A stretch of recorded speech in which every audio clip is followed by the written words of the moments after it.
When all components are dry, reassemble your mask ready for use.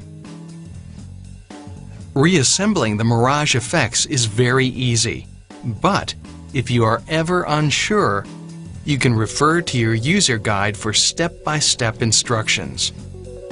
Firstly, ensure the cushion is oriented correctly by aligning the top cushion tab with the recess in the top of the mask.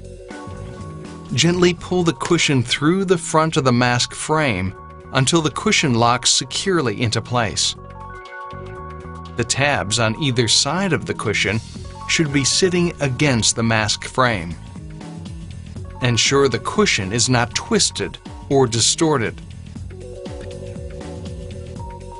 Next, attach the top headgear straps to the frame by looping onto each of the upper headgear hooks, like this.